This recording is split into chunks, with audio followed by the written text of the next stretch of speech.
One of the regrettable things about the state of the UK currently is the calibre of architecture that's being built these days, particularly when it comes to new houses.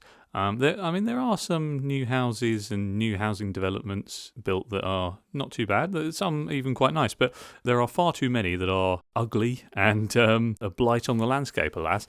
And, I have an interest in this topic, and so I decided to Google if there are any unique or beautiful housing developments taking place in the UK, or any particular ones of note I could find. And now, this is only the AI overview that gave me a list of these, so it might not be the best selection possible because the AI overview on Google is actually not that reliable. It's given me some straight up incorrect answers to stuff in the past. So, if I were to dive a bit deeper, I might find some better examples. But still, it is collating a selection of what are supposedly examples that align with the search I made. And it's the fact that it's listed this selection of examples as being in line with my search is quite depressing because I'm just going to go through them and I'll reveal why. So the first one,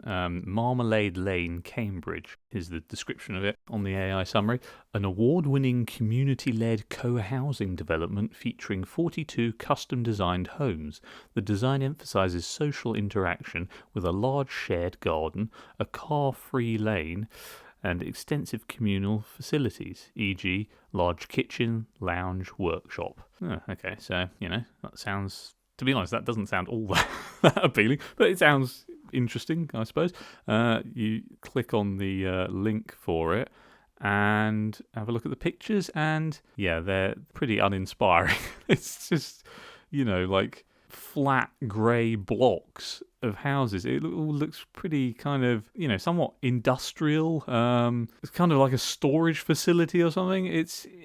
There are some sort of design flourishes to it which are mildly appealing, but God, it just doesn't, it would not be your first choice of home. I'll put it that way. As a supposedly, unique or beautiful housing development, it does not qualify, I would say. And then we go to the next one. We've got Goldsmith Street Estate, Norwich, a sterling prize-winning social housing project that uses high-quality, eco-friendly design based on the traditional Victorian terrace model. The homes hit Passive House standards, which results in a significant reduction in fuel bills for residents. Okay, so we click on it, go to the link, and yeah, again, it's pretty similar to the last one, actually, but maybe worse. Or maybe not worse, maybe just as bad. It doesn't look appealing at all. It's a bit of a sort of lipstick on a pig situation. It kind of looks a bit like a prison block, but just with a bit more greenery added to, kind of take the edge off to make it look sort of marginally more appealing. But I don't know, dude, this is not it, This is just not, I'm not impressed.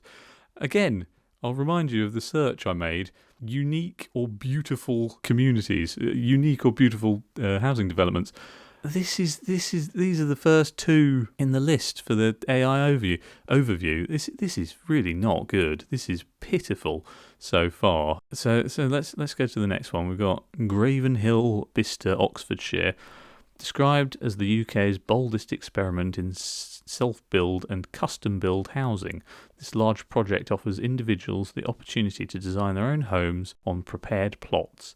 This approach allows for a diverse range of unique house styles within a single community. Okay, how interesting. Let's have a look. This is a bit of an anomaly, this one, because people are allowed to buy plots and build their own houses. From the images here, and I am just skimming through this, the houses they're showing here are marginally less unappealing than the last two links, but even so, they're still not very good. They're still pretty uninspiring, and certainly not places I would choose to buy, but there you go. We'll skip past that one because it's a bit of a... Next we've got the Crown Estate's demonstration projects. The Crown Estate is partnering with award-winning design firms GS8, Town and Igloo on 3 innovative housing projects in Bedfordshire, Hertfordshire and Cheshire. These will explore regenerative principles, net zero carbon homes, and new models for community engagement and intergenerational living. Okay, let's have a look at it, shall we? Yeah, there only seems to be one picture for this.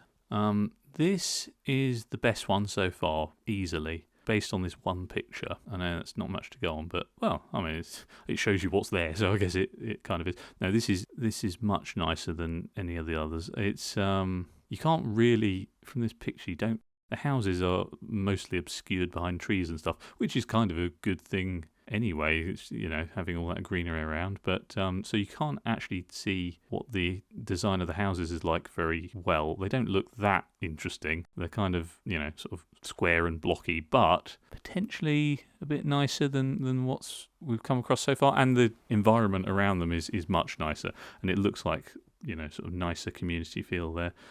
So this one looks okay, actually. This one looks kind of, dare I say, good. I don't actually remember this one being on the list when I checked it earlier, but maybe it's been added. It could have been. Don't know. But anyway, that one looks all right. I will grant it that. But let's move on to the next one. Springfield Meadows, Oxfordshire. A development of 25 high-performance homes designed to be better than net zero, focusing heavily on sustainability and community living.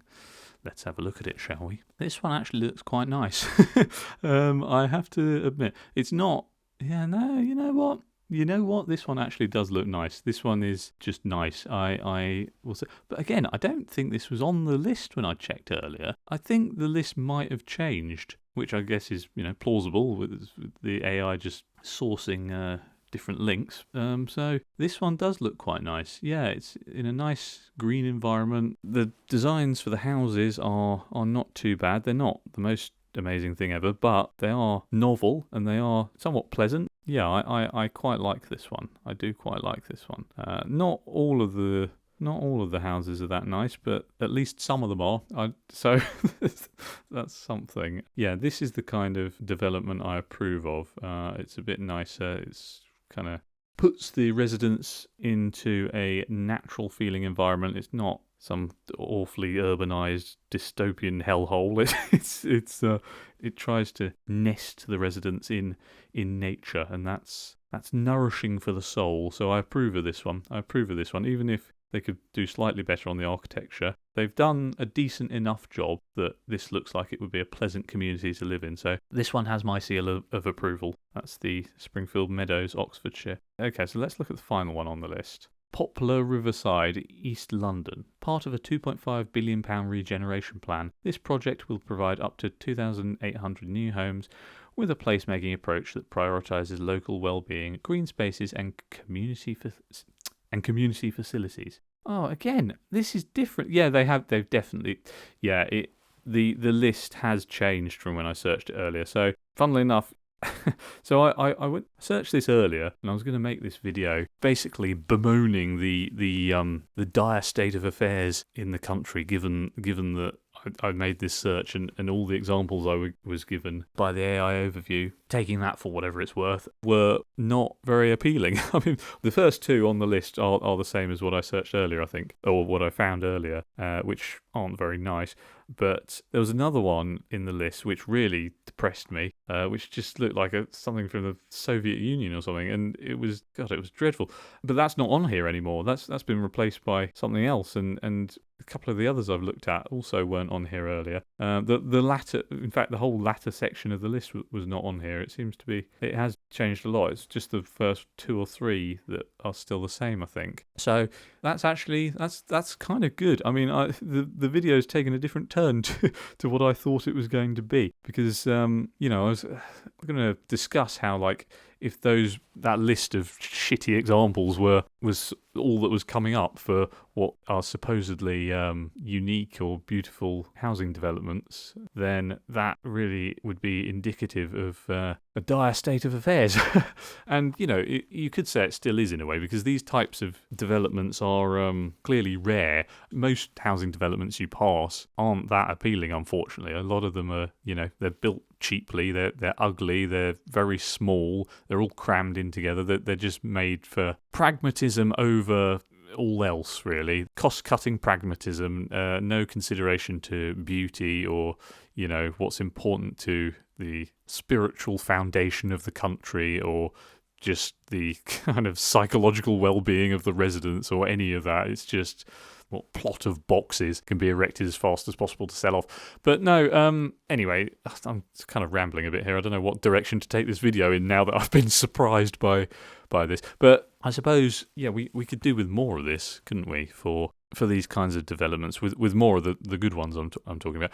Yeah, this last one on the list, it's a city development, so it's kind of, it just looks like blocks of flats, to be honest. But it's a bit nicer, bit of a nicer kind of vibe than a lot would have. It seems to be incorporating a bit of green space.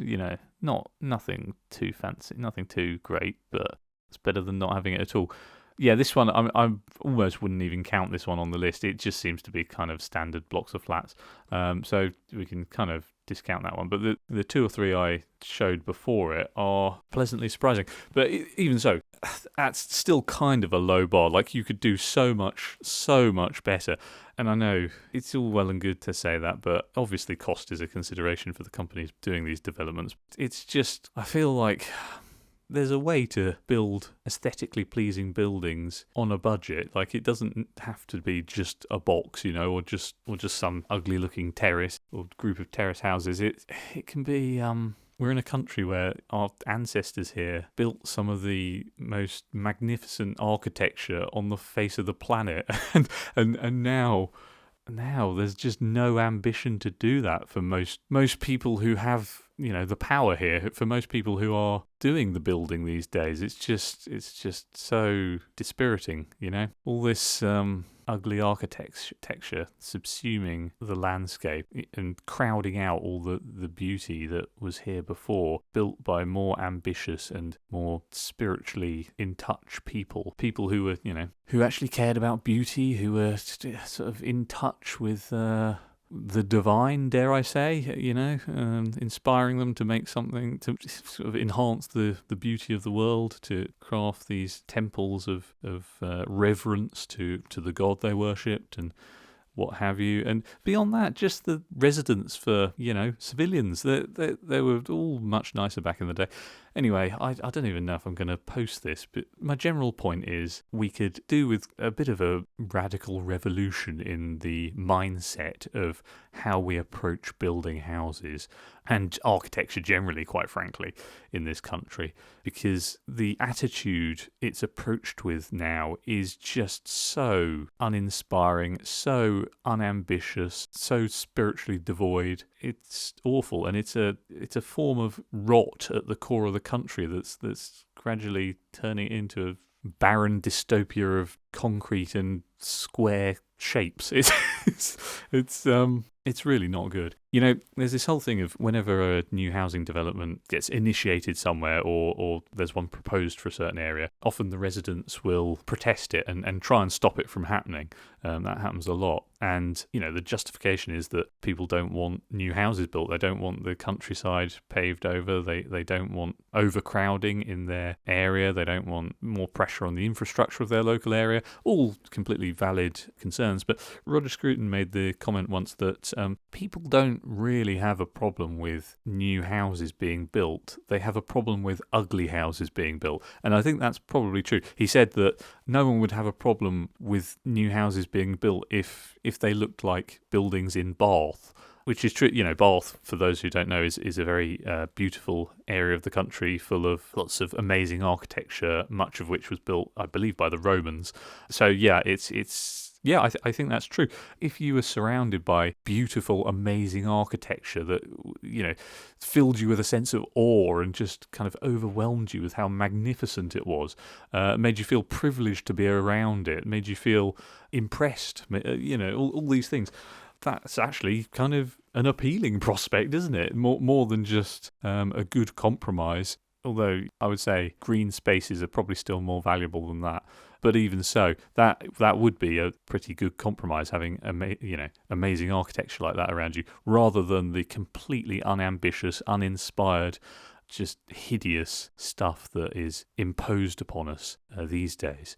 And so, yeah, to wrap up here, we need people who are doing the building to up their game, basically, to try and compete with the ancestors of the past, to try and build on what they gave us, to try and sort of complement what they gave us, rather than building all this stuff that can only ever exist in the shadow of that stuff at best, and at worst crowd it out. We should be trying to beautify our country. We should be trying to improve the world, not just turn it into some horrible dystopia of featureless boxes and concrete and just despair.